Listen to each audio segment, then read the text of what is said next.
जादुई मछली और डायन। चैनपुरा गांव में एक मछुआरा रहता था। उसकी दो बेटियां थीं, मेघा और सुमन। मेघा बहुत शरारती थी और सुमन बहुत ही भोली। मछुआरा रोज नदी से मछलियां पकड़ लाता और बाजार में बेच के जो पैसे मिलते उससे घर का खर्चा चलता था। कुछ दिन से मछुआरा तालाब पर जाता, लेकिन एक भी मछली ना मिलती। ये सब एक हफ्ते तक चलता रहा। मछुआरे की बीवी, सुनो जी, अब कुछ और काम कर लेते हैं। पता नहीं ये सब अब और कितने दिन चलेगा। मछुआरा, मैं खुद यही सोच रहा था। ऊपर से महेश से नए जाल के लिए जो पैसे लिए थे वह भी लौटाने हैं। हम कुछ ही दिनों में शायद वो आता ही होगा। कहते हैं कि बुरा वक्त जब आता है तो सब तरफ से आता है। मछुआरे का ऐसा बोलना ही था कि दरवाजे से किसी के खटखटाने की आवाज़ आती है। महेश, मछुआरिन, तुम्हारे पति से कुछ काम था? मछुआरिन, जी, आप कल आ जाना। वह ज़रूरी काम से बाहर गए हैं। कह रहे थे कि किसी से पैसे लेने हैं, शायद वही लेने गए हों। महेश, हाँ, पैसे से याद आया कि उसने मुझे भी कुछ पैसे देने का वादा किया था, शायद वही लेने गए हों। ठीक है, मैं कल आता हूँ। यह बोलकर वह दरवाजे से चला जाता है। मछुआरा रोते हुए, पता नहीं किस्मत में ऐसा क्यों लिखा है, समझ नहीं आता कि अब क्या करूं। ये सब मछुआरे की दोनों बेटियां देख रही हैं होती है। वह अपने माँ से अपने पिता का हाथ बटाने के लिए कहती है। मछुआरिन, नहीं नहीं बेटा, हम दोनों हैं ना, तुम अपनी पढ़ाई की तरफ ध्यान दो। अगर तुम पढ़ लिख गई तो ऐसे दिन से हमेशा से छुटकारा मिल जाएगा। तुम पढ़ाई करो अपनी मन लगाकर। लेकिन दोनों बेटियां नहीं मानती। मेघा, हम एक काम करते हैं, हम दोनों एक एक करके हर रात पिताजी का जाल ले जाकर मछलियाँ पकड़ा करेंगी। जो मछलियाँ मिलेंगी उनको घर के आंगन में बने तालाब में रख दिया करेंगे और कुछ दिनों में सब माता पिता को बता देंगे। सुमन, ठीक है, लेकिन मुझे रात में डर लगता है। मेघा, डर? वो किस चीज़ से? सुमन, भूत से। मेघा, भूत वूत कुछ नहीं होता, ये सब डरवाने किससे है। चल सो जा, रात में उठना है। आज रात में जाऊंगी, कल तू जाना। सुमन, ठीक है। रात होते ही मेघा पिता का जाल लेकर नदी किनारे पहुंच जाती है और थोड़ी देर बाद कुछ मछलियों को पकड़ कर घर के आंगन में बने हुए तालाब में डाल देती है। सुमन, मिला कुछ?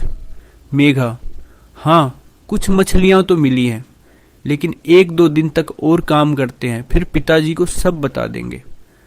अगली रात सुमन भी वैसा ही करती है। वह जैसे ही जाल निकलती है तो अचानक एक चमकती हुई मछली उसके जल से छूटकर पानी में वापस चली जाती है। वह डर के मारे घर जाती है और ये सब अपनी बहन मेघा को बताती है।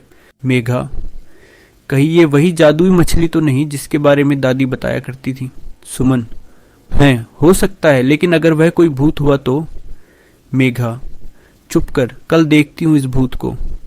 अगली रात वह जैसे ही जाल डालती है वही चमकती हुई चीज उसके जाल में फंस जाती है। मेघा उसको जब पकड़ लेती है तो वह एक सुनहरे रंग की मछली होती है जिसका पूरा शरीर सोने के समान चमकदार होता है।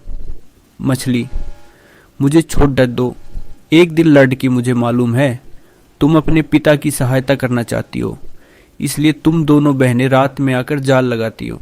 तुम जो भी मांगो मैं तुम्हें दे दूंगी, बस तुम मुझे छोड़ दिए दो। मेघा मछली को छोड़ देती है और मछली घर के आंगन का तालाब मछलियों से भर देती है। अगले दिन मेघा और सुमन अपने माता पिता को सब बताते हैं और उसके पिता आंगन में रखी सारी मछलियों को बाजार में बेच देते हैं और महेश को उसको पैसे ब्याज समेत लौटा देते हैं।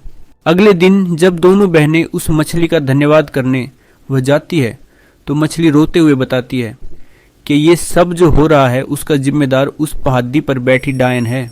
मेघा, डायन? मछली, हाँ डायन, वह इस गांव की हवा में एक जहर मिला रही है जिसके चलते कोई भी आदमी अपने काम को ठीक ढंग से नहीं कर पाता और ऐसा चलता रहा तो एक दिन यह गांव खाली हो जाएगा और ये डायन इस पूरे गांव को अपने कब्जे में ले लेगी। मेघा, तुम फिक्र मत करो, मैं आज ये भी खत्म कर दूंगी। उसी रात मेघा उस पहाड़ी पर रहने वाली डायन की गुफा में जाती है। डायन, हाँ हाँ हाँ हाँ, जिस दिन ये गांव खाली हुआ उस दिन मेरी शक्तियां और भी ताकतवर हो जाएगी। हाँ हाँ हाँ हाँ हाँ। मेघा, फिक्र मत करो, तुम ऐसा नहीं कर पाओगी। मैं कल सुबह ही तुम्हें सरपंच के सामने ले जाऊंगी। डायन, सरपंच? हाँ हाँ हाँ के सामने। हाँ हाँ हाँ। ऐसा कहते ही वह डायन मेघा को अपनी जादू की छड़ी से एक पत्थर में बदल देती है और ऐसा करके वह जोर जोर से हंसती है। डायन, हाँ हाँ ये मुआ और मसूर की दाल, हाँ हाँ हाँ आए मुझे पकड़ने। ये सब बोलते ही अचानक एक तेज रोशनी आती जो उस डायन को पत्थर में बदल देती है और मेघा को फिर से इंसान के रूप में। जैसे ही मेघा इंसानी रूप में आती है वह अपनी बहन सुमन को हाथ में जादू की छड़ी पकड़े खड्डे देखती है। मेघा, बहन तुम यहाँ कैसे? सुमन, दीदी अपने ही तो कहा था कि भूत वूत कुछ नहीं होता, इसलिए मैं भी थोड़ी देर में आपके पीछे पीछे आ गई थी। मेघा और सुमन उस पूरी जगह को जला देते हैं और जादू की छड़ी उस मछली को दे देते हैं। मेघा, तुम इस छड़ी को संभल कर रखना, जरूरत पड़ने पर हम इसका इस्तेमाल करेंगे। तो देखा अपने, ताकत का अगर ठीक ढंग से इस्तेमाल किया जाए तो वह सदा के लिए आपके पास ही रहती है। अपने सुझाव नीचे कमेंट सेक्शन में ज़रूर करें और लाइक भी ज़रूर करें। फिर मिलेंगे एक और नई कहानी के साथ।